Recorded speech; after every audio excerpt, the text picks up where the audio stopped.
Hi everyone, my name is Benjamin Thérien, and today I'll be presenting object re-identification from point clouds.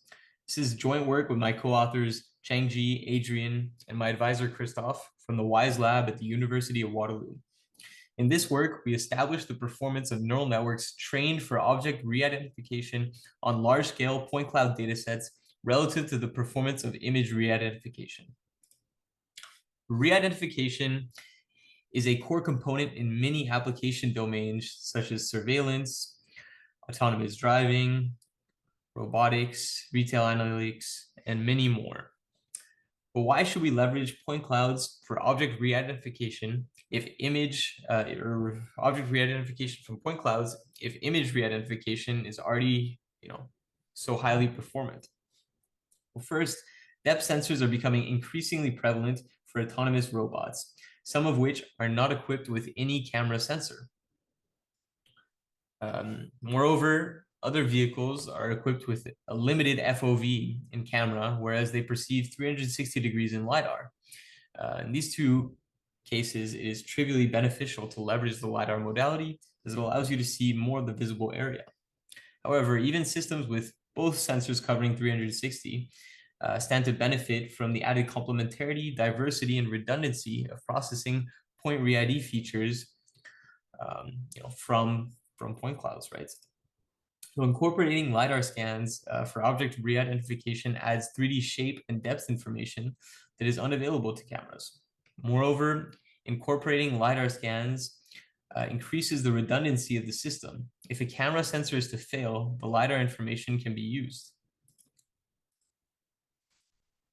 Beyond this, the addition of LiDAR sensors is complementary to cameras due to the LiDAR's strong performance even in poor lighting conditions for cameras.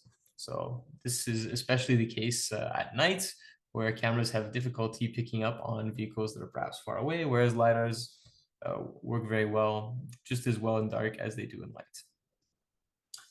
So together with the clear motivation for leveraging re-identification from point clouds, for many applications, the lack of established knowledge about this problem in the literature motivates our central research question, which is how effective is LiDAR-based re-identification compared to camera-based re-identification? In the remainder of this talk, I will build up to our results by first describing the creation of re-identification datasets with paired image and LiDAR observations. Then I will introduce RTMM, a matching module for set processing architectures that leverages the symmetries of our problem. After this, I will detail the empirical comparison of image and point cloud re-identifications in our study. And finally, we will conclude. So thus far, the lack of high quality data sets for object re-identification from point clouds has impaired progress in the field. In fact, there's little to no existing research on this. Moreover, to our knowledge, no re-identification datasets exist with image and point cloud data, paired image and point cloud data.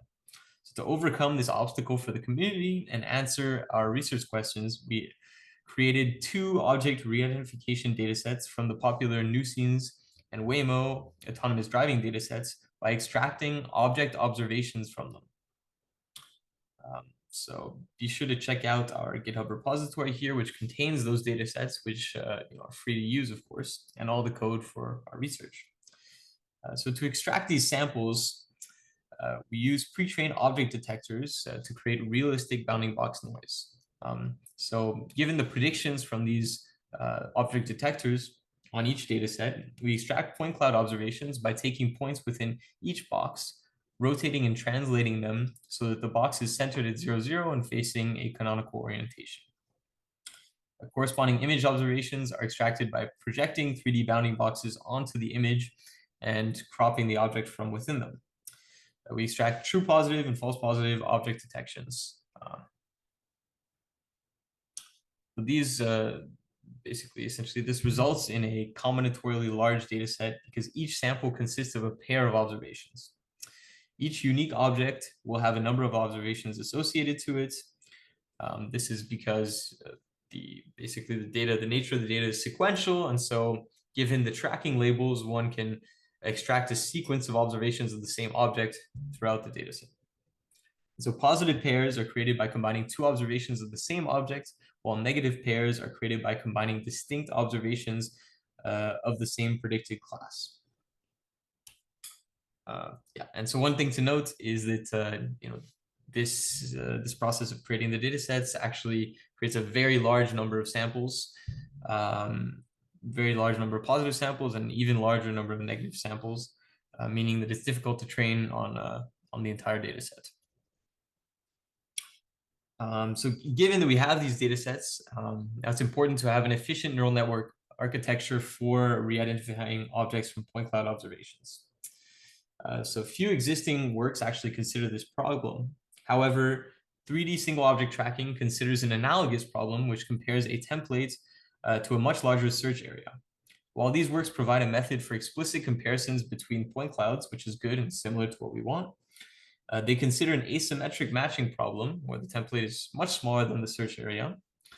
And the proposed methods do not scale well with the number of comparisons being made. So while they may be efficient enough for single object tracking, they're not really for object re-identification when we might want to make many, like thousands of pairwise comparisons in real time.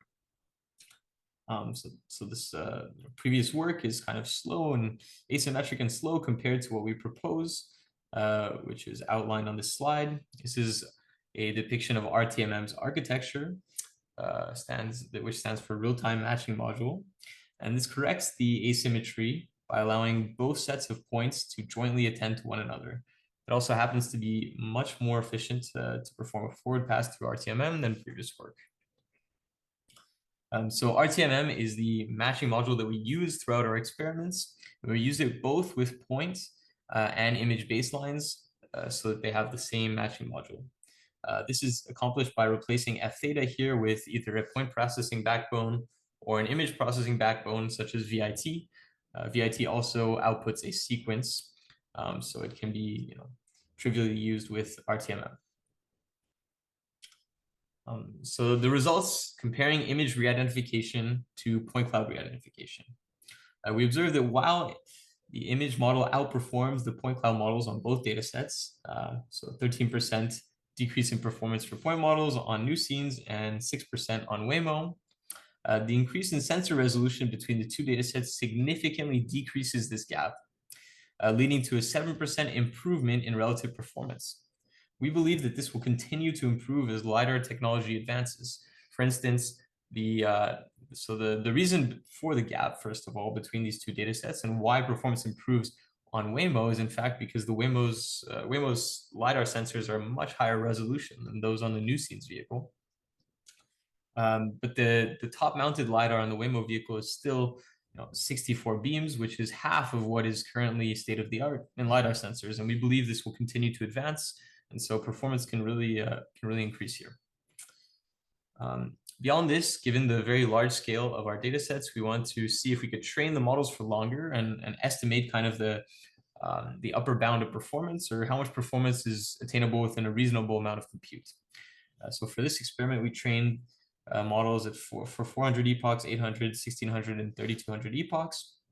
And we fit a power law through the evaluation accuracy of each model. This demonstrated essentially that the error of point re-identification models can be substantially decreased by training for longer. So leading to essentially error lower than 9% being obtainable with an order of magnitude more computes from 10 to the 5 to 10 to the 6 training iterations here. We can obtain less than 9% error, which is acceptable for many use cases. So in conclusion, we've conducted the first large-scale study of object re-identification from point cloud observations. While image re-identification outperforms point re-identifications when observations are visible to both sensors, our results show that the latter still attains strong enough performance, 90% plus is possible, to be useful for downstream applications. These findings show a promising future for point cloud-based re-identification as LiDAR sensor resolution continues to increase. So here are some references that we use throughout. And finally, thank you for listening to our presentation of object re-identification from point clouds. Be sure to check out our code and datasets on GitHub, and feel free to ask me, Benjamin Thérien, any questions you may have via email or on GitHub.